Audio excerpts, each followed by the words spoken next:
अस्सलाम वालेकुम, welcome to my YouTube channel. मैं हूँ नूर। आई होप आप सब लोग ठीक होंगे। आज मैं एपिसोड नंबर 6 और सिक्स का थर्ड पार्ट लेकर आई हूँ। चलिए स्टार्ट करते हैं विदाउट वेस्टिंग एनी टाइम, क्योंकि बहुत बहुत बहुत ज़्यादा लॉन्ग हो जाएगा, इसलिए मैं इसको इन शॉर्ट कर रही हूँ। ठीक है, चले। दस्ते दराम बाय अरीज शाह। बिस्मिल्लाहिर्रहमानिर्रहीम। मैं बहुत बड़े मसले में फंस गई हूँ। नूर प्लीज़ मेरी मदद करो। मेरी दोस्त के साथ गड़बड़ हो गई है। वो तो सोच रही थी कि इसे सब कुछ बताएगी, लेकिन आते आते इसके जहन में यह ख्याल भी आया कि वो सिर्फ अब इसकी कज़न नहीं बल्कि इसके सगे भाई की बीवी भी है। कहीं के बाद राम साईं के कान में ये बात पहुंच जाती कि वो बिना शादी के प्रेग्नेंट है, तो वो तो इसे ज़िंदा ज़मीन में गाड़ देते। हाँ हाँ जाविश, घबराओ मत।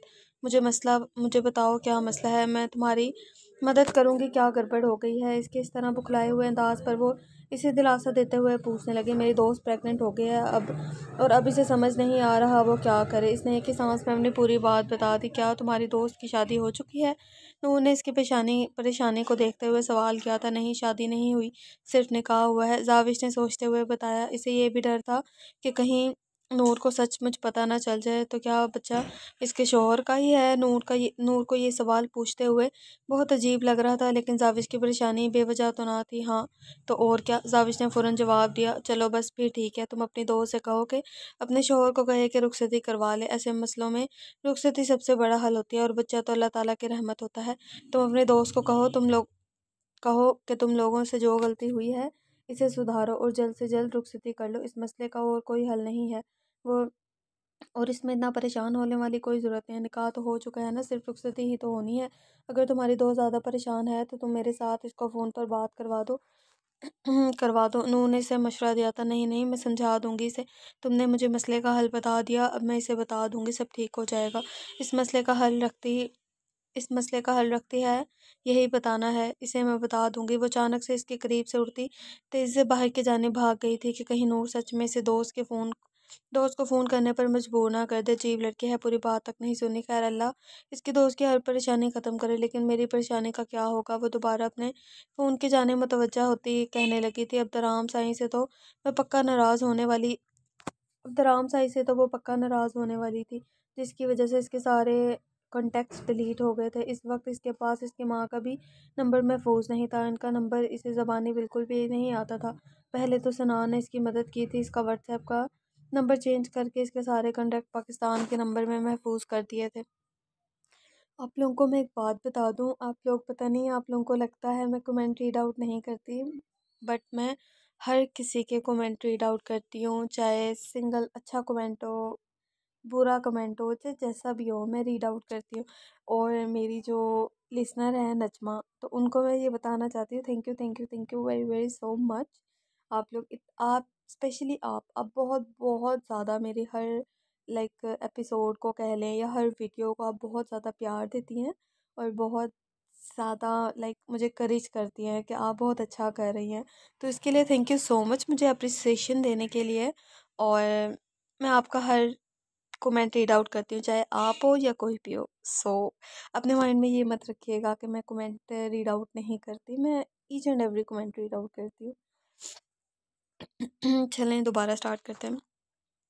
लेकिन अब ये सब कुछ कैसे होगा इसे नहीं पता था, और यही वजह थी कि इसे दराम साईं पर बेहद गुस्सा आ रहा था।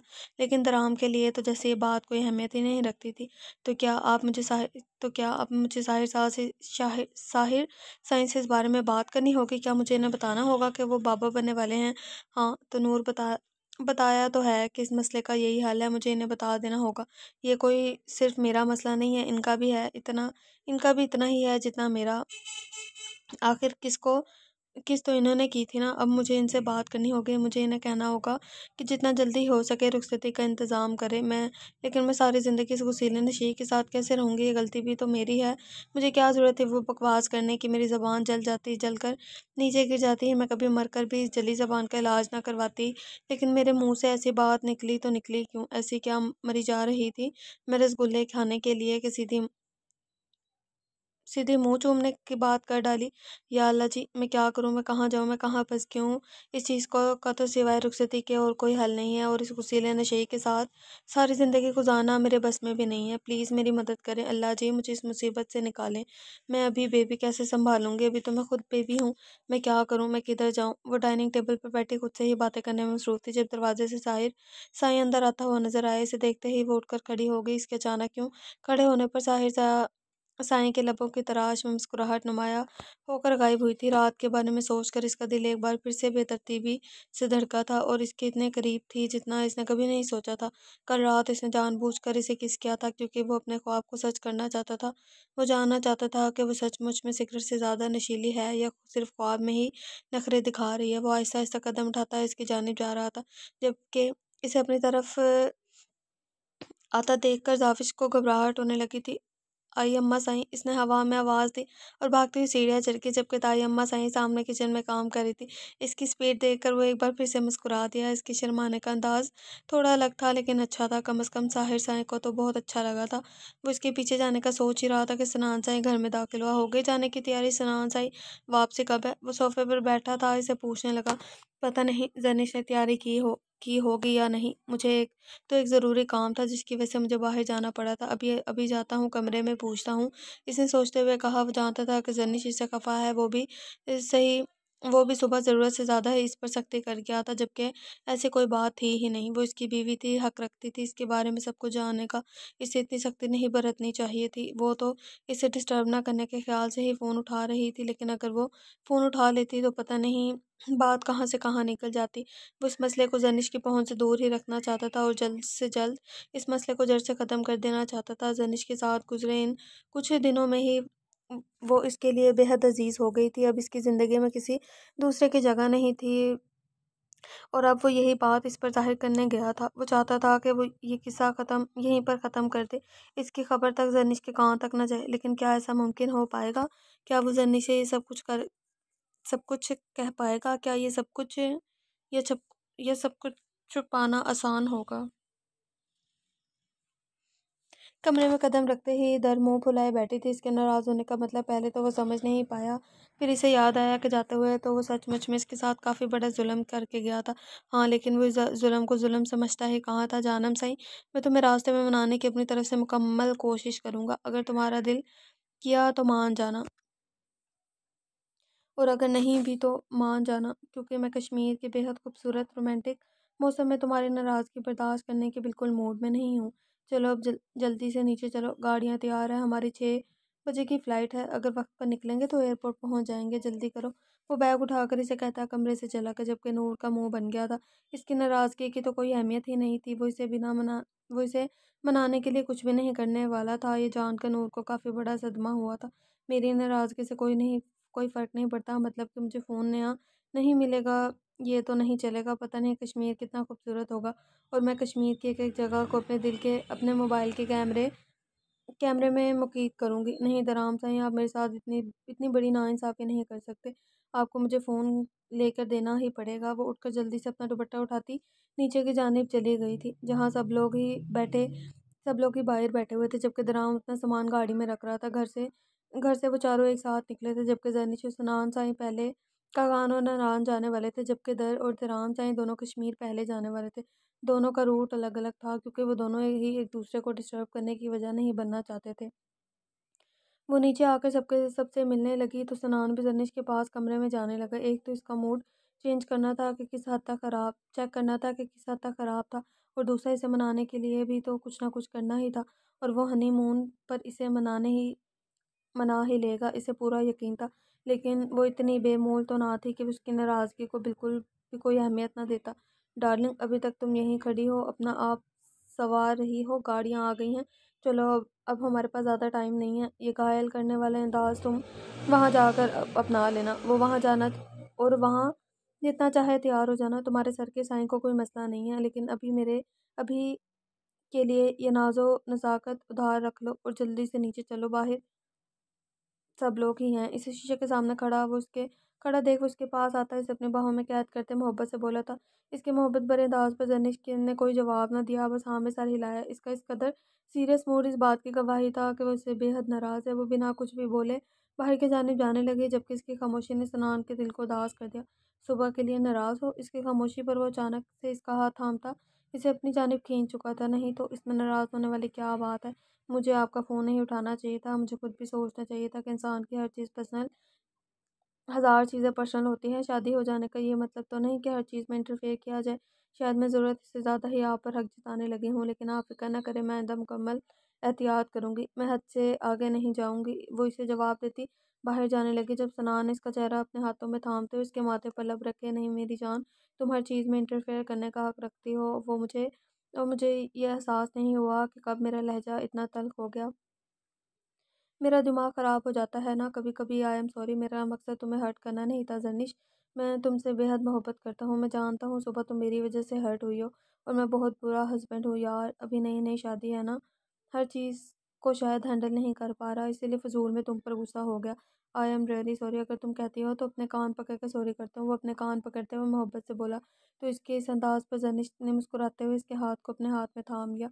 मेरा मतलब ये नहीं था, बस आपका गुस्सा करना मुझे बुरा लगा। आप बेशक मुझे डांटे, मगर इतने ज़ोर से मत डांटा करें, मुझे बुरा लगता है।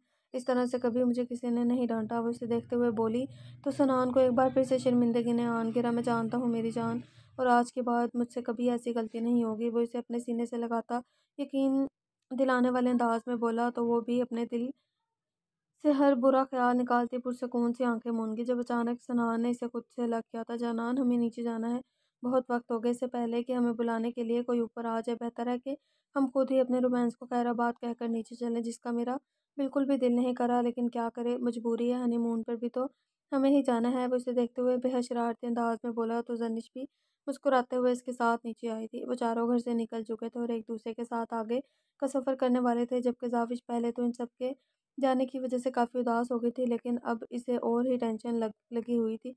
इसके दिमाग पर सिर्फ एक ही सोच सवार थी कि अब क्या होगा। वो कैसे साहिर साई को ये बात बताएगी। वो इसके सामने जाने से भी घबरा रही थी। क्या सिर्फ एक छोटी सी किस करने से इंसान प्रेग्नेंट हो सकता है? इसने कमरे में आकर बेड पर बैठते हुए सोचा, ऐसे कैसे मुमकिन है? वो परेशानी से बेड पर लेट के सना दी कहती हैं तो मुमकिन ही होगा, और वैसे भी तो रोहिल ने अंजलि को सिर्फ किस ही किया था और वो प्रेग्नेंट हो गई थी, और मेरे साथ भी तो बिल्कुल वैसा ही हुआ है। मेरी ज़बान हमेशा मुझे धोखा दे देती है, इसे मेरे पास होना ही नहीं चाहिए था। अल्लाह जी, आई एम सॉरी। मैं आपकी नेमत को हरगिज़ बुरा नहीं कह रही, मैं वो तो अपनी ही किस्मत ख़राब है। नहीं अल्लाह जी, आई एम सॉरी। किस्मत का रोना भी नहीं रोना चाहिए तो आपने लिखी होती है। मेरा दिमाग ख़राब है। नहीं अल्लाह जी, आई एम सॉरी। ये भी आपने दिया है, अगर नहीं दिया तो थोड़ी अकल भी दे अगर नहीं दी तो थोड़ी अकल भी दे देते। काश मुझे इस वक्त पता होता कि किस करने से ये सब हो जाएगा, तो मैं कभी भूल कर भी इन्हें किस ना करने देती। हाय, मैं क्या करूं? आखिर मेरे साथ ही ये सब कुछ क्यों होता है? यहाँ कॉलेज में ट्रिप जाने की तैयारियां हो रही हैं और मैं यहाँ अपने मसले लेकर बैठी हूँ। क्या क्या नहीं सोचा था, ट्रिप पर जाऊँगी, इंजॉय करूँगी सब दोस्तों के साथ, और यहाँ मेरे साथ ये हो गया।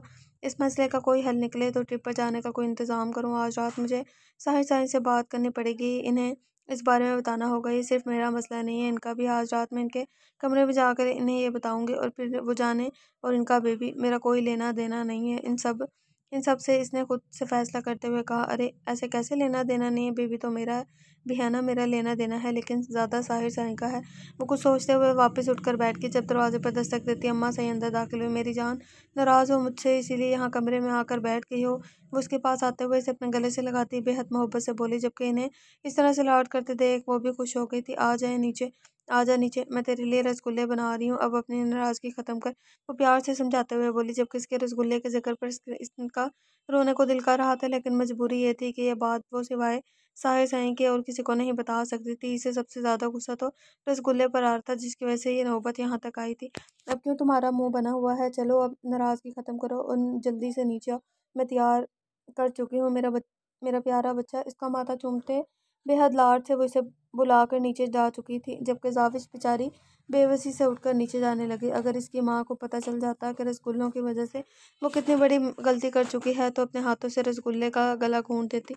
वो लोग एयरपोर्ट पर उतरे उतरे थे। 2 घंटे की तवील फ़्लाइट के बाद वो अपने रास्ते जाने वाले थे। इन दोनों के लिए अलग अलग गाड़ियाँ आई थी। सनान साई का इरादा एक दिन वहीं स्टे करने का था, जबकि दराम साई अपनी दर को लेकर कश्मीर की खूबसूरत वादियों की जानिब निकल चुका था। क्या बात है जानम साई, क्या अभी तक नाराज़ हो?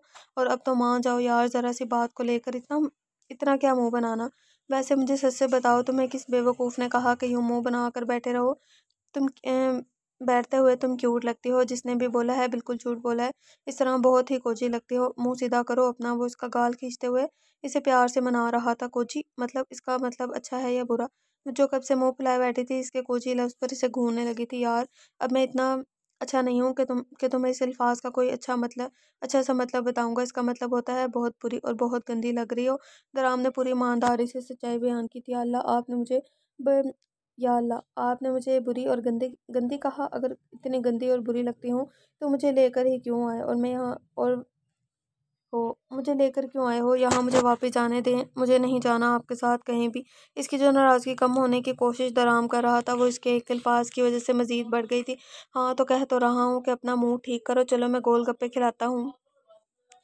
अब ये मत कहना कि गोलगप्पे किस बला का नाम है। पाकिस्तान की हर लड़की जानती है, बल्कि हर लड़की के फेवरेट होते हैं। आई एम सॉरी बट मेरे फेवरेट नहीं है गोलगप्पे। ये इसने इसका मूड बहाल करने के लिए ऑफ़र की थी। बट यहाँ पर ना हमारे सिटी में पता है क्या सीन है? मेरे घर के पास है गोलगप्पों वाला। और लाइक मुल्तान से लोग आते हैं, पता नहीं कहाँ कहाँ से, दूर दूर से लोग आते हैं इनके गोलगप्पे खाने के लिए, ठीक है। और बल्कि जब मेरी जितनी कज़न्स आती हैं, खाला की, मामू की, तो वो सारे एक ही फरमाइश करते हैं कि गोलगप्पे खाने हैं। और मुझे कहते हैं तुम्हारी मुझे, तुम यहाँ पास रहती हो, तुम जब दिल किया मंगवा के खा लेती हो। तो एंड आई वाज लाइक यार मैं नहीं खाती सीरियसली। अगर वो 1 साल बाद आ रहे हैं, 6 महीनों बाद आ रहे हैं, अगर उनके लिए आ रहे हैं तो मैं मतलब कभी कभी ऐसा सीन होता है कि एक गोलगप्पा खा लेती हूँ। अदरवाइज मैं कहती हूँ यार तुम खाओ, मुझे नहीं अच्छे लगते ना इतने। कभी कभी जब खट्टे की क्रेविंग हो रही होती है ना, तब फिर मैं खाती हूँ। और मैं आप लोगों को बता दूं कि मैं मैरिड नहीं हूँ। मुझे आई थिंक किसी का कमेंट आया था कि आप मैरिड हैं, तो मैं आपको बता दूं कि मैं मैरिड नहीं हूँ। मैं अभी फ़िलहाल अपनी बैचलर लाइफ इंजॉय कर रही हूँ। इंजॉय कहाँ कर रही हूँ, काम शाम करके कर रही होती हूँ। चलें। बहुत ज़्यादा बातें हो गई। मैंने कभी गोलगप्पे खाए तो नहीं, लेकिन अगर ये पूरे पाकिस्तान की लड़कियों की फेवरेट चीज़ है तो फिर यकीनन अच्छी होगी। यही वजह थी कि इसने कोई एतराज़ ना किया। तो राम साई ने गाड़ी सड़क के एक तरफ लगाते हुए ठेले वाले को इशारा किया, तो वो फ़ौरन इनके पास भागता हुआ आया था। हाँ छोटे, जल्दी से गोलगप्पे की प्लेट ले आओ। और देखना, मेरी बीवी पहली दफ़ा खा रही है तो बहुत अच्छे होने चाहिए, कम से कम इतने अच्छे कि मेरी बीवी दोबारा मुझे कश्मीर लाने की ज़िद करे। वो इसे देखते हुए बोला, तो छोटे ने फ़ौरन सर हाँ में हिलाया। आप फिक्र मत करें भाई, मैं इतने अच्छे गोलगप्पे बना कर लाऊंगा, भाभी खुश हो जाएंगी। वो खुशी से कहता वापस भाग गया था, जबकि दर हैरानगी से इसे देख रही थी। अजीब लोग हैं, हम इसे जानते भी नहीं और आपको भाई और मुझे भाभी बना लिया। दर ने हंसते हुए कहा था, डार्लिंग यही तो खूबसूरती है हमारे मुल्क की। यहाँ इज्जत देने के लिए एहतराम से कुछ भी बुला लिया जाए तो कबूल कर लो, इसने मुस्कुराकर कहा। और ठेले वाले का इंतज़ार करने लगा, जो तकरीबन 5 मिनट में हाजिर हो चुका था। ये ले भाई, भाभी के लिए गोलगप्पे तैयार हैं। और मैं यकीन से कह सकता हूँ कि भाभी को इतने पसंद आएंगे कि वो बार बार यहाँ आने की ज़िद करेंगे और छोटे गोलगप्पे वाला ठेला ज़रूर ढूंढेंगी, इसने यकीन से कहा, जबकि दराम प्लेट दर को देते हुए इसे पेमेंट करने लगा। ऐसे नहीं जानना चाहिए तो गलत खा रही हो, ये पानी में डुबोकर इस तरह से खाया जाता है। वो गोलगप्पे को उठाकर खट्टे पानी में डुबोता, इसका पूरा मुंह खोलते वह गोलगप्पा इसके मुंह में डाल चुका था। Oh my God, this is so खट्टा। इसने यह गोलगप्पा बड़ी मुश्किल से ख़त्म करते हुए अपने मुंह से एक जुमला निकाला, जिस पर दराम का कहका बेसाख्ता था। जानब सही यहाँ आकर अच्छे अच्छों को अंग्रेज़ी भूल जाती है। तुम क्या चीज़ हो? इसने हंसते हुए कहा। हाँ ये बहुत मज़े का है, आप भी खाएं। वो एक गोलगप्पा इसकी तरफ बढ़ाते हुए बोली, क्यों नहीं जानना चाहिए, तुम अपने हाथों से खिलाओगी तो मैं क्यों नहीं खाऊंगा। वो पहले इसके हाथ पर अपने लब रखते हुए नरमी से इसके हाथ को चूमता इसके हाथों से गोलगप्पे खाने लगा था।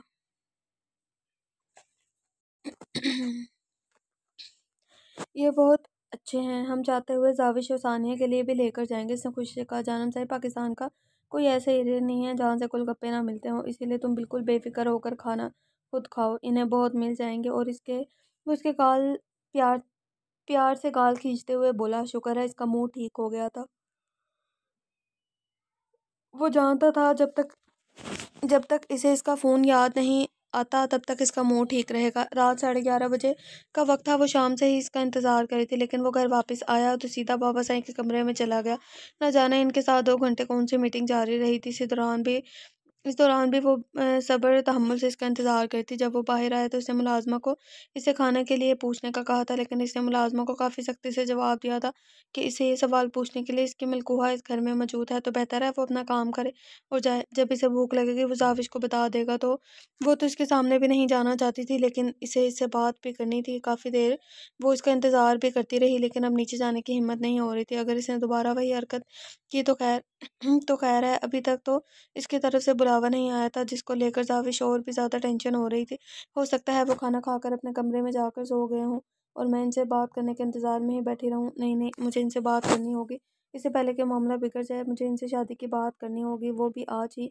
इसने खुद से फैसला करते हुए नीचे की जानिब कदम उठाए थे। अब आलिया पार वो इस ज़हनी टेंशन से तो निकल कर रहेगी। आज सारा दिन इसने कुछ भी नहीं खाया था। अम्मा साईं तो खासी परेशान हो गई थी कि आखिर इनकी बेटी को अचानक हो क्या गया है। पहले तो वो यही सोच रही थी कि शायद रसगुल्ले ना मिलने की वजह से वो इनसे खफा है, तभी तो इसे मनाने के लिए उन्होंने रसगुल्ले तक बना दिए, लेकिन इसने वो भी ना खाए थे। इसके तो हलक से कुछ उतर ही नहीं रहा था और जिस वजह से ये सब कुछ हो रहा था, वो अपने कमरे में आराम फरमा रहा था, जिसकी वजह से वो जिसकी वजह से इसे ना सिर्फ साहिर पर बहुत कुछ ज़्यादा गुस्सा आ रहा था, बल्कि टेंशन भी हो रही थी कि वो उसके कमरे में जाकर कहेगी क्या।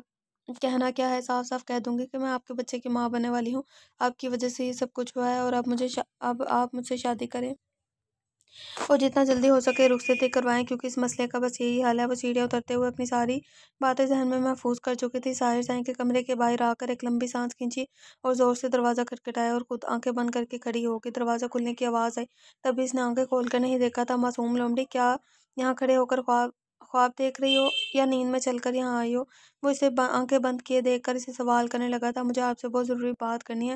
वो नज़रें झुकाए हुए बोली, ठीक है करो। इसका नज़र उठाकर इसकी जानिब ना देखना न जाने क्यों साहिर साईं के दिल के तार छेड़ गया था।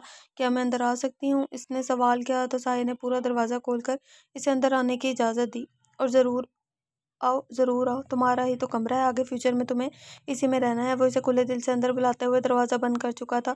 अब बोलो क्या कहना चाहती हो तुम? वो इसके सामने खड़ा सवाल कर रहा था। मैं आपके बच्चे की माँ बनने वाली हूँ। वो इसे देखते हुए सामने वाले को 440 वोट का झटका दे चुकी थी। एक तवील सफ़र तय करके वो होटल में पहुंचे थे। नूर का थकावट से बुरा हाल था, इसीलिए वो आते ही सो गई थी। तराम ने भी इसे तंग न किया था, बल्कि वो भी काफ़ी ज़्यादा थक चुका था और खुद भी आराम करना चाहता था। होटल का सब कुछ चेक करने के बाद वो आराम की नीयत से अपने कमरे में आया तो नूर को सोते हुए पाया। नूर तो जल्दी ही गहरी नींद में उतर चुकी थी। इसने तो इसके आने का इंतज़ार तक ना किया था, बल्कि फ्रेश होना भी इसने ज़रूरी ना समझा था। जबकि दराम इस वक्त सफ़र की थकान दूर करने के लिए पहले शॉवर लेना चाहता था। वो दर को तंग किए बिना अपने कपड़े निकाल कर शॉवर लेने चला गया। वापस आया तो दर को यूं ही गहरी नींद में पाया। इन कुछ ही दिनों में वो दर को बहुत अच्छी तरीके से समझ गया था। दर के साथ किसी किस्म का कोई मसला ना था, बस तवज्जो चाहती थी, मोहब्बत चाहती थी। इसकी माँ ने इसके दिमाग में इन लोगों के खिलाफ बहुत सारी बातें रखी हुई थी। वो अच्छे से समझ चुका था कि दर इन सब बातों को ले के इन सब लोगों के बारे में क्या सोचती है। दर को यहाँ दौलत के लिए भेजने वाली भी इसी की माँ थी। कल सुबह जब दर का फ़ोन बज रहा था, इसने फ़ोन तो ना उठाया, लेकिन कॉल ख़त्म होने के बाद आने वाले मैसेजेस को वो समझ चुका था। दर की माँ चाहती थी कि दराम के करीब भी ना जाए, यहाँ तक कि दर को फोर्स कर रही थी कि वो दराम के साथ रूड बिहेव करे और घर में भी वो किसी के साथ क्लोज होने की कोशिश ना करे और वह सबसे दूरी बना कर रखे, सबसे बदतमीजी करे और जितना जल्दी हो सके दराम से तलाक लेकर वापस आए। समरा ने दर को कठपुतली बनाकर भेजा था सिर्फ और सिर्फ दौलत के लिए, लेकिन दराम शाह के लिए इसकी बीवी कोई खिलौना नहीं थी जिसे वो किसी को भी खेलने की इजाज़त दे देता। इसने बहुत आसानी से इसे और अपने दर से इसने बहुत आसानी से इसे अपनी दर से दूर कर दिया था। इसका फ़ोन तोड़कर अब ना तो इसके पास समरा का नंबर था और ना ही अपना फ़ोन। इसे यकीन था आने वाले 1 महीने में वो समरा को हर तरह से दर से दूर रख पाएगा। वो हैरानगी से इसे देख रहा था। इसकी बात ने इसे सच में झटका ही तो दे दिया था। और वो इससे इस तरह की बात की उम्मीद तो नहीं कर सकता था। काफ़ी देर तक वो कुछ ना बोलने के काबिल ना रहा था, जबकि वो यूं ही सर झुकाए अपनी बात मुकम्मल करने के बाद इसके जवाब की मुंतज़िर थी। वो नहीं जानती थी कि इस बात पर वो किस तरह से रिएक्ट करेगा। इसका नया शोशा कम से कम साहिर शाह की समझ से तो बाहर था, इसलिए तो काफ़ी देर तक वो कुछ बोल ही ना पाया। क्या कहा तुमने? एक बार फिर से कहना ज़रा। काफ़ी देर सोचने के बाद इसे यही लगा कि ज़रूर इसके सुनने में कोई गलती हो गई हो, वरना जो वो समझ रहा था इस बात की तो कोई तुक बनती ही नहीं थी। ये यकीनन इसकी गलतफ़हमी थी, जबकि ज़ाहिर शाह के इस तरह से कहने पर वो शिकवा भरी नज़रों से इसे देखती फिर चेहरा झुकाकर बोली, फिर से क्या कहना है साहिर शाह? मैं आपके बच्चे की माँ बनने वाली हूँ, आप पापा बनने वाले हैं। आपने मुझे किस किया था ना किचन में, अब इस किस की वजह से मैं प्रेग्नेंट हो गई और अब इस मसले का सिर्फ एक ही हल है, वो हल है रुखसती। जितनी जल्दी हो सके बाबा साईं से मेरी रुखसती की बात करें, वरना बहुत ज़्यादा मसला हो जाएगा। इसकी बात को सीरियस ना लेने पर इसे बहुत गुस्सा आया, लेकिन अपना गुस्सा पीते हुए वो एक बार फिर से समझाते हुए बोली, लेकिन अब भी वो खामोशी से बस इसे देखे जा रहा था। इसकी तरह से इस तरह शायद इसकी तरह वो भी सिचुएशन के लिए तैयार न था। वो भी शॉक्ड हो गया था इस खबर पर। हा हा हा। वो जो इसकी तरफ से इस मसले का हल तलाश तलाश करने आई थी, इसे यूं कहका लगाते देखकर हैरान रह गई। जबकि साहिर शाह का हंस हंस का बुरा हाल था। वो अपना पेट पकड़े कभी एक तरफ तो कभी दूसरी तरफ जाता कहके लगा रहा था, तुम माँ बनने वाली हो और वो भी मेरे बच्चे की। हा हा हा। मैं बाप बनने वाला हूँ। हा हा हा। वो हंसते हंसते बेड पर बैठ गया था। सिर्फ एक किससे नौबत यहाँ तक आ पहुंची, मैं बाप बनने वाला हूँ। वो बुरी तरह से हंसते हुए बेड पर गिरता अचानक बेड से ही नीचे गिर गया था। इसे पागलों की तरह हंसते जाविश ने भी पहली बार देखा था। या तो बच्चे की खबर सुनकर वो पागल हो गया था, या फिर इसे ज़रूरत से ज़्यादा खुशी हो रही थी। ये बात समझना जाविश के दिमाग के बस से बाहर था। इसे समझ ही नहीं आ रहा था कि वो अपनी कैफियत किस तरह से इसके सामने बयान करे। वो इतनी ज़्यादा परेशान थी जबकि वो हंस रहा था, और इसके इस तरह हंसने इसे इस तरह हँसते देखकर जाविश को मज़ीद गुस्सा आ रहा था। यहाँ यहाँ इसका परेशानी से बुरा हाल था, और वो यूँ पागलों की तरह कह के लगा रहा था, मैं सीरियस हूँ साहिर साईं। इसने इसे अपनी बात की जानिब मुतवज्जा करने की कोशिश की थी। सीरियस तो मैं भी की कोशिश कर रहा हूँ, लेकिन मुझसे हुआ नहीं जा रहा। तुम प्रेग्नेंट हो, मतलब मेरा मतलब है तुम माँ बनने वाली हो, और मुझे पता ही नहीं। तुमने मुझे भी नहीं बताया, कितनी गलत बात है।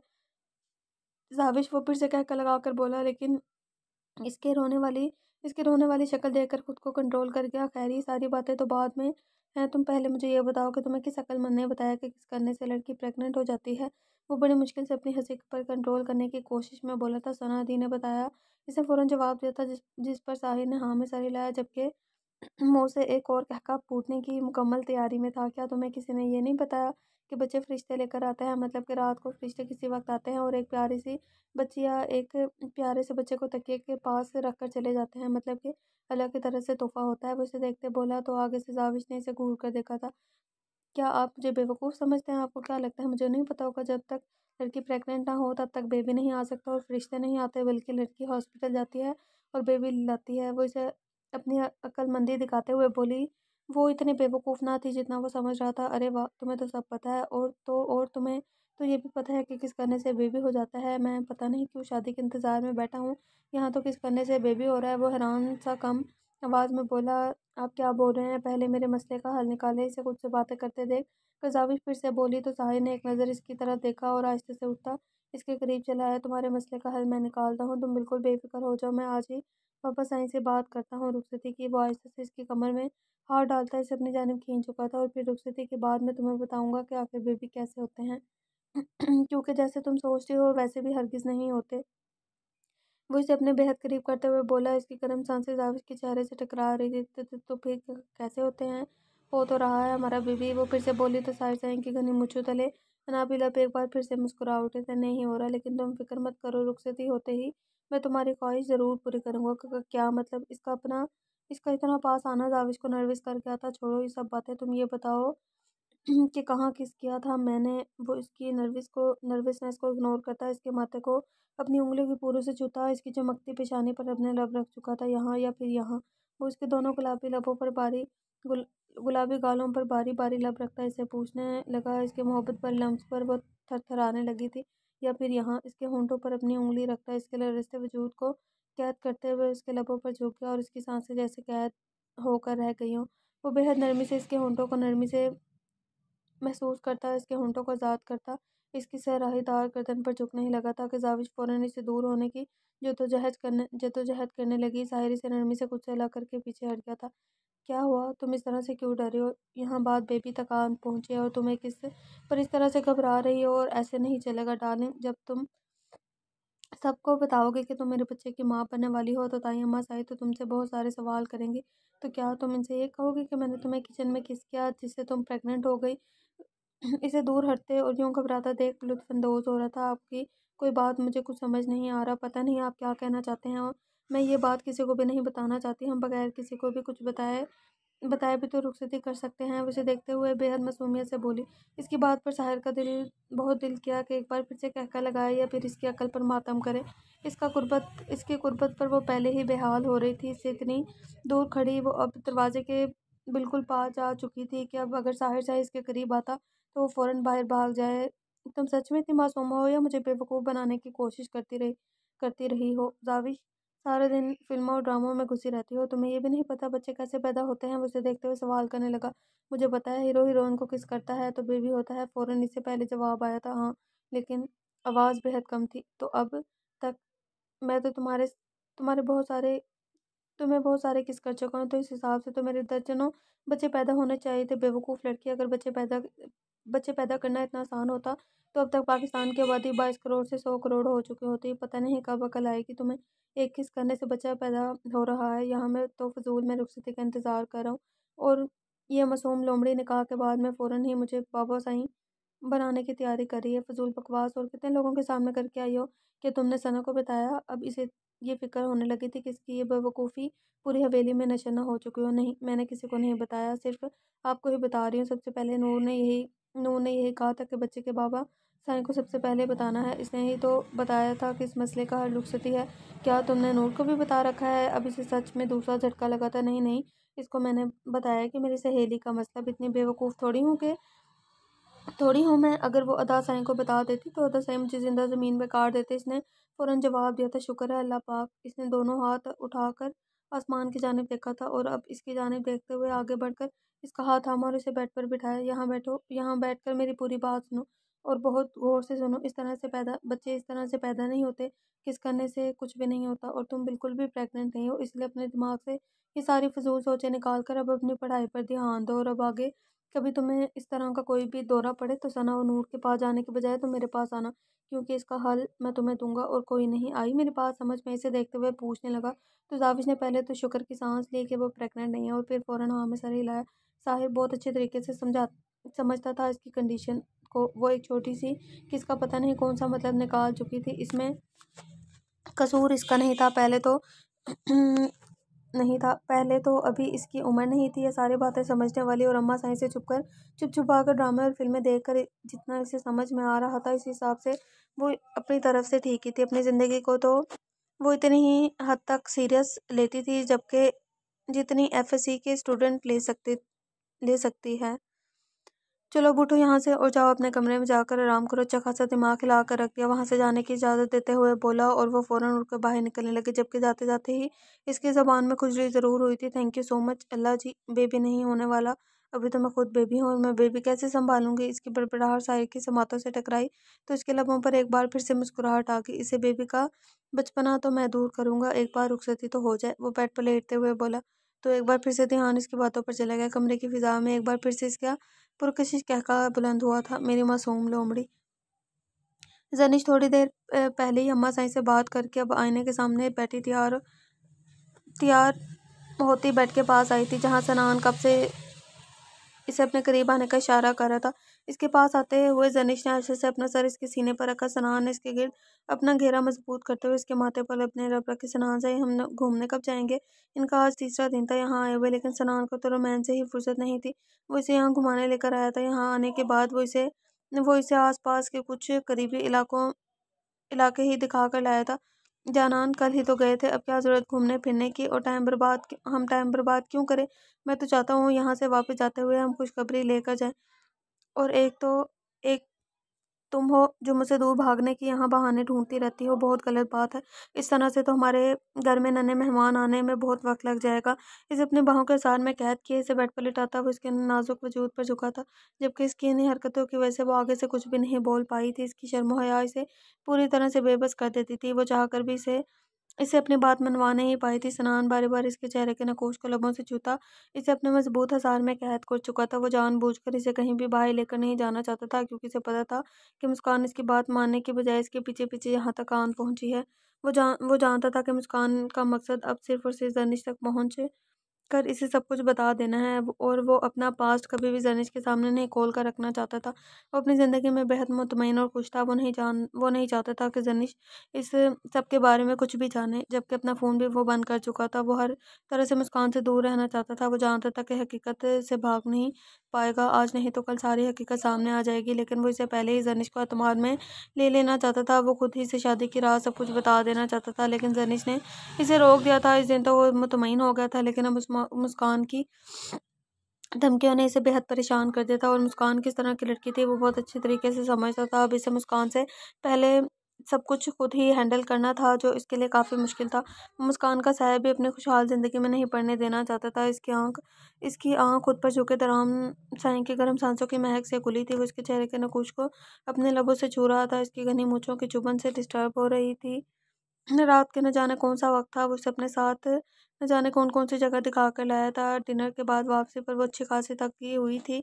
राम ने इसे सोने के लिए भी मना किया था, लेकिन कमरे में आते ही वो गहरी नींद में उतर गई थी। वो जब कमरे में वापस आया तो वो सो रही थी। पहले तो उसने इसे डिस्टर्ब ना किया, लेकिन ना किया बल्कि अपने मोबाइल पर मसरूफ रहा। फिर इसने टीवी ऑन करते हुए खुद को इसे तंग करने से रोकने की भरपूर कोशिश की। इसका महकता वजूद इसे पूरी तरह से मदहोश कर रहा था। वो समझ सकता था कि दर काफ़ी थक गई है, लेकिन वो भी क्या करता। पिछले 3 दिनों से वो मुसलसल सिर्फ इसे खुशी रखने की कोशिश कर रहा था। वो जो करती, जहाँ कहती, वो इसे लेकर जा रहा था, क्योंकि वो नहीं चाहता था कि इसके चेहरे की मासूम सी मुस्कुराहट मान पड़े। वो जब भी समरा से बात करने का जिक्र करती, वो किसी न किसी तरीके से इसकी बात टाल देता। वो समझ चुका था कि वो समरा को इतनी आसानी से अपनी ज़िंदगी और इसकी ज़िंदगी से निकाल नहीं सकता, लेकिन इसे दूर रखने की कोशिश तो कर सकता था।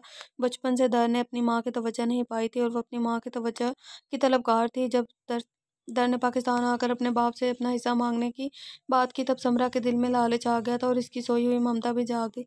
लेकिन इसकी झूठी मोहब्बत का दिखावा और दर को ट्रैप करने के लिए काफ़ी था।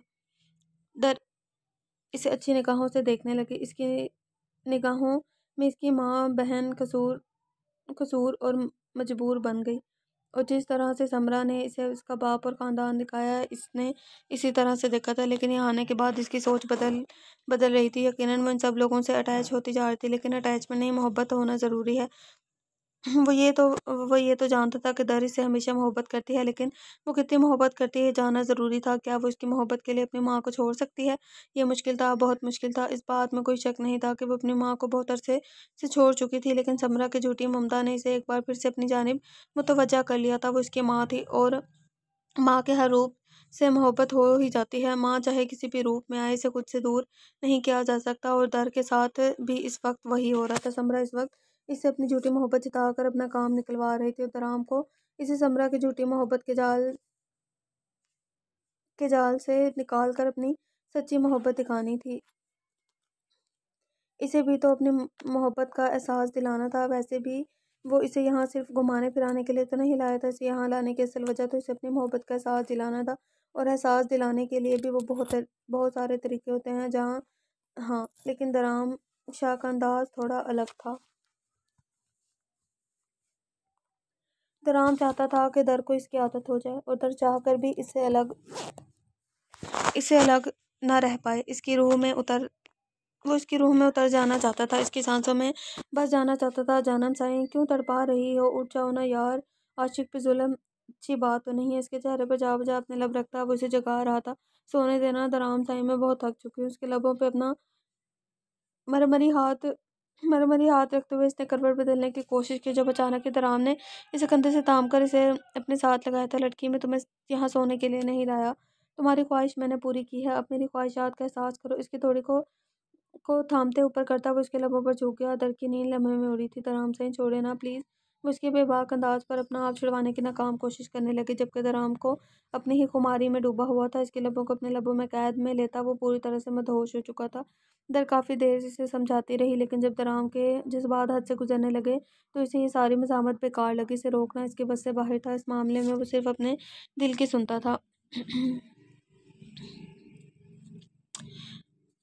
इसके लबों को आज़ाद ही छोड़ते हुए इसकी गर्दन पर अपने लब रख के बेलगाम छोड़ चुका था। इसके अंदाज में शिद्दत थी। रफ्ता रफ्ता इसकी बाजों में कैद खुद को इस दुनिया की सबसे खुशकिस्मत लड़की समझ महसूस कर रही थी, जिसका शौहर इसकी कुर्बत के लिए, इसकी तवज्जो के लिए कुछ भी कर सकता था। इसकी सारी मज़ामतें बेकार जा रही थी। खुद को नाकाम पाते हुए इसने अपने आप को दराम के हवाले कर दिया। इसके हारने पर दराम ने इसकी गर्दन से सर निकालकर इसके चेहरे को देखा, फिर एक आंख दबाता शरारत से मुस्कुराते हुए इसके लबों पर झुक गया, जबकि इसके कुर्बत में पिघलते हुए डर ने शर्माते हुए अपने आप को इसके सीने में छुपा लिया। इसकी आंख खुली तो कमरे में रोशनी थी। इस वक्त वो पूरी तरह से दराम की पनाहों में कैद थी। वो बिना शर्त के गहरी नींद में सो रहा था। दर ने एक नज़र इसके सोए हुए चेहरे पर डाली। इस वक्त इस वक्त माथे पर बिखरे बालों में वो बेहद दिलकश लग रहा था। दर ने मुस्कुराकर इसकी घनी लंबी पलकों को देखा। वो सोते हुए भी बेहद पुरकशिश लगता था। इसने देखा था कल वो जिस तरह घूमने गए थे, वहाँ सब लड़कियाँ बार बार इसे देख रही थी। इसे बहुत अजीब महसूस हो रहा था। तभी तो इसने दराम को वहाँ से चलने के लिए कहा था, लेकिन अजीब लड़कियाँ थी, दूर तक घूम घूम कर इसे देखती रही। यहाँ तक कि इनमें से एक लड़की तो बार बार दराम की तवज्जो हासिल करने के लिए इशारे भी कर रही थी। इसने तो तभी दराम का हाथ थाम कर इसका चेहरा जकड़ कर अपनी तरफ करके इसे ये बताने की कोशिश की थी कि दराम एक मेरिट इंसान है, लेकिन शायद वो लड़की ज़रूरत से ज़्यादा बेवकूफ़ थी। यह इसे फ़र्क ही नहीं पड़ता था इस बात से, लेकिन दर को फ़र्क पड़ता था। इसलिए तो दराम को वहाँ से अपने साथ लेकर वापस आई थी। वापस आने के बाद इसका मूड काफ़ी ज़्यादा ख़राब था, लेकिन डिनर करते हुए जब दराम ने ये कहकर इसे बताया कि इसका मूड ख़राब है, इस लड़की की वजह से है जो इसे इशारा कर रही थी, तो वो इसे झटका लगा था। मतलब वो जानता था कि वहाँ कोई लड़की इसे अपनी तरफ मुतवज्जा करने की कोशिश कर रही है, लेकिन इसके बावजूद भी दराम इसे इग्नोर करता रहा। दराम ने इसे इसे कहा था कि इसे कोई फ़र्क नहीं पड़ता ऐसी लड़कियों की सोच से या इसके तरीक़ों से। इसे इस बात से फ़र्क पड़ता है कि इसकी बीवी इस पर कितना यकीन करती है। वो इसे अपनी जानिब मुतवज्जा रखने के लिए क्या कुछ कर सकती है। मतलब कि वो इसकी भी सारी हरकतों को काफ़ी गौर से नोट कर रहा था और शायद एंजॉय कर रहा था। इसे इस वक्त अपनी बेवकूफ़ी पर बहुत गुस्सा आया था, लेकिन ये सोच कर भी अच्छा लगा था कि दराम इसकी तबीयत के हर पहलू से वाकिफ़ था। कल कमरे में आते हुए दराम ने इसे कहा था जब तक वो कमरे में ना जाए तब तक दर सो नहीं सकती। वहाँ दराम को इसका कोई जानने वाला मिल गया था, जिसने दराम को ज़बरदस्ती अपने साथ ही नीचे रोक लिया था। और रुकना तो नहीं चाहता था, लेकिन इस आदमी के बार बार कहने पर रुक गया था। फिर जब कमरे में आया तो दर सो गई थी। वो सिर्फ इसे तंग करने के लिए सोई थी, लेकिन दराम ने तो रात ही इसे वापस जगा दिया था, जबकि अब वो इसे किसी तकिए की तरह खुद में दबोच कर सोता था। इसने अपना आप इसके बाजों से आज़ाद करवाने की कोशिश की, तो दराम ने ज़रा सी आंखें खोलकर इसे घूर कर देखा और एक बार फिर से इसके नाजुक वजूद को खुद से लगाता आंखें बंद कर गया था। दराम से उठे ना, बहुत वक्त हो गया है, देखे तो सही दिन का 1 बज रहा है और हम क्या सारा दिन यहीं सोते हुए गुजारेंगे। इसके कसरती बाजू पर अपना नाजुक सा हाथ रखते हुए वो इसे जगाने की कोशिश कर रही थी। हाँ, तो तुम्हें कौन सा जल्दी जाकर कोई मेडल मिल जाएगा, सो जाओ, अभी बहुत वक्त है, शाम को किला देखने जाएंगे। वो इसे दोबारा खुद में कैद करता वैसे ही आंखें बंद करके बोला। वो दराम सही, वैसे किले में क्या है? वो इसकी बंद आंखों को अपनी उंगलियों से छूते हुए पूछने लगी, तो दराम ने आहिस्ता से इसकी उंगलियों को माथे से अपने लबों से लगाया था।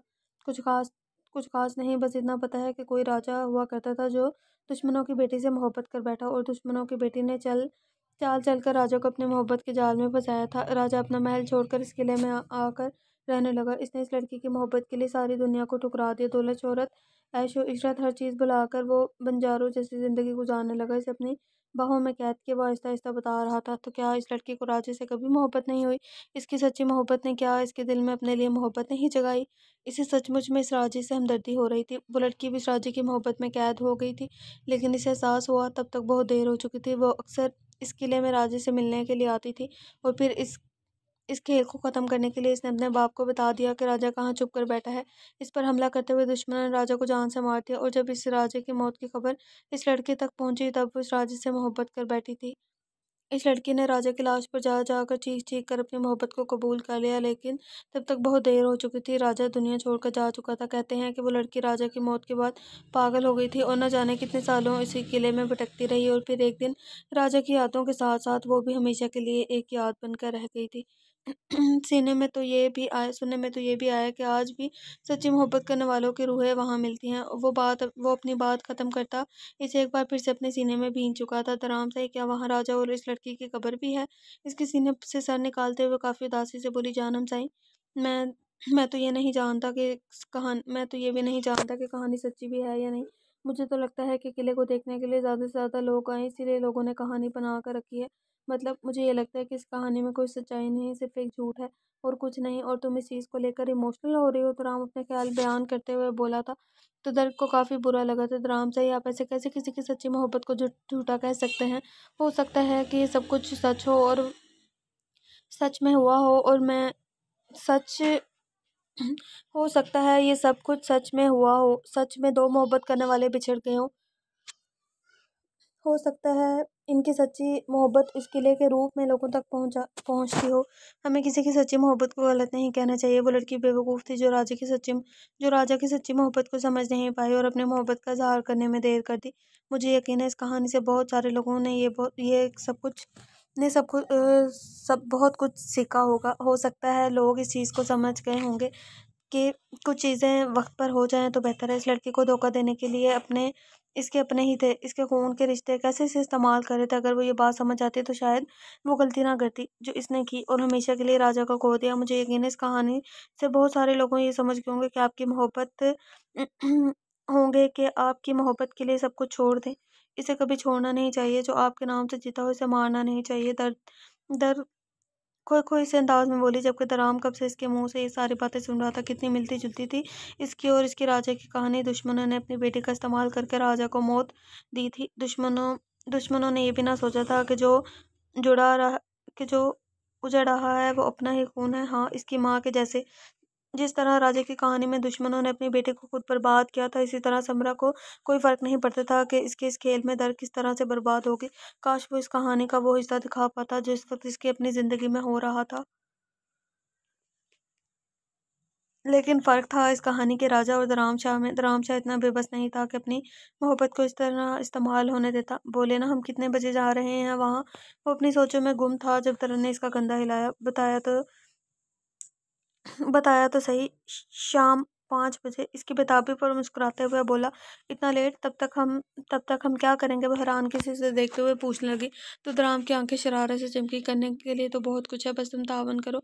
इसके नाजुक से वजूद को खुद में कैद करते हुए दिलकशी से मुस्कुराया था। नहीं, बिल्कुल भी नहीं। जल्दी से उठे और फ्रेश हो जाए, मुझे भूख लगी है। नीचे चलकर कुछ खाते हैं। इसके लबों पर अपना मरमरी हाथ रखते हुए इसके बेबाक जसारतों पर कंट्रोल करने की नाकाम कोशिश कर रही थी। यार, बहुत ही कोई जालिम किस्म की लड़की हो तुम। तुम्हें अपने मासूम शोहर पर बिल्कुल भी तरस नहीं आता। तुमसे बेहतर तो वो कल वाली लड़की थी। क्या इशारे कर रही थी? अपना नंबर भी फेंका था इसने। दराम इसे देखते हुए शरारत से बोला तो तरने से घूर कर देखा, जिस पर दराम ने फौरन अपने लबों पर उंगली रखकर जिप का इशारा किया था। इसके इस अंदाज पर वो मुस्कुराते हुए उठकर फ्रेश होने चले गई। इस बार दराम ने इसे तब बिल्कुल भी तंग नहीं किया था। यार, इतनी हसीन लगोगी तो पागल कर दोगी। तरह फ्रेश होकर आईने के सामने अपने बाल तौली से सुखा रही थी जब अचानक दराम इसकी गर्दन से बाल हटाते हुए इसकी गर्दन पर मौजूद शबनम के नन्हे नन्हे कतरों को अपने लबों से छूने लगा। मेरा तो कोई इरादा नहीं है किसी को पागल करने के लिए, लेकिन अगर कोई खुद ही पागल होना चाहता है तो मुझे कोई एतराज़ नहीं है। इससे फासला बनाते हुए वो उसकी जसारतों से बचने की कोशिश कर रही थी। तुमने पागल कर दिया है जानम सही। अपने मकसद में पूरी तरह कामयाब हो रही हो। उसकी नाजुक कमर को थामते हुए वो उसे अपने बेहद करीब करते हुए बोला और साथ ही इसके गर्दन पर झुकते हुए वो अपने लबों से इसकी सराहेदार गर्दन को चूमने लगा। अभी थोड़ा थोड़ा फ़र्क बाकी है। मैं तो बिल्कुल पागल कर दूंगी। इसकी बाहों में कैद वो शरारत से खिलखिलाई थी। अगर पागल होना इतना हसीन है तो हाँ, मैं पागल होना चाहता हूँ। इसके नाजुक लबों को अपने लबों में चूमता वो इसे खुद में छुपा लेना चाहता था। दस्ते दराम जानम सही इसके नाजुक सरापे को खुद में कैद किए बजा बजा अपने लबों की मोहर लगा रहा था। मतलब इसकी जसारतों से वो बेहाल होती। वो इसकी बात पर पीछे हटी। इसे देखते हुए पूछने लगी तो दराम शायद दिलकशी से मुस्कुरा दिया। इसका मतलब है कि तुम अहमक हो, बेवकूफ़ हो, पागल हो? इसके मतलब पूछने पर वह हंसते हुए बोला, दस्ते दराम का मतलब है अहमक, बेवकूफ़ और पागल होता है। वो पूछने लगी तो दराम ने मुस्कुराकर हाँ में सर हिलाया। फिर तो दस्ते राम का मतलब ये हुआ कि दराम अहमक, बेवकूफ़ और पागल है। वो खिलखिलाते हुए बोली तो इसकी बात पर वो उसे घूर कर रह गया। वो कितनी आसानी से इसके अल्फाज इसे ही लौटा रही थी, लेकिन इन अल्फाजों का मतलब बहुत खूबसूरत है जो कम से कम इस वक्त इसे बताने के लिए बिल्कुल भी मूड में नहीं था। अम्मा साईं, बाबा साईं कब आएंगे? वो तकरीबन 16वीं बार आकर इनसे पूछ रही थी। कुछ ना कुछ बात तो ज़रूर थी, लेकिन इनसे वो कुछ भी बोल नहीं रही थी। इसने बस इतना ही कहा था कि इसे बाबा साईं से बहुत ज़रूरी बात करनी है, और वो बात क्या थी ये जानने का तजस्सुस तो अब अम्मा साईं को भी हो गया था। ऐसी कौन सी बात है बेटा साईं जो तुम्हें सिर्फ अपने बाबा साईं को बतानी है? मुझे भी तो बताओ, आखिर कौन सी बात करने के लिए तुम इनका इतना इंतज़ार कर रही हो? आपको बताने वाली बात नहीं है, ये मेरा और मेरे बाबा का टॉप सीक्रेट है। वो और मैं आपको अपने और बाबा के पर्सनल मैटर में इन्वॉल्व नहीं करना चाहती। अगर आपको बता दिया तो आप पहले इनकार करके बाबा को मना कर देंगी, मना करने के लिए कह देंगी इन मामलों में। तो आप वैसे भी मेरे साथ सौतेली बेटियों जैसे सलूक करती हैं, इसीलिए जब बाबा आएंगे मुझे बता दीजिएगा। इनकी बात पर गर्दन अकड़ाती कमरे से बाहर निकल रही थी कि पीछे से अम्मा साईं का जूता आ लगा था। तो हम अपने एपिसोड को यहीं पर एंड करते हैं। मेरे गेस्ट आ गए हैं, तो मतलब कल मे भी आप लोगों के लिए 2 एपिसोड में अपलोड कर दूँ, मे बी कंफर्म नहीं है, क्योंकि कल मुझे कहीं जाना है, दावत है हमारी। तो मिलते हैं नेक्स्ट एपिसोड के साथ। अपना बहुत सारा ख्याल रखिएगा, मुझे दुआ में याद रखिएगा। अल्लाह हाफिज़।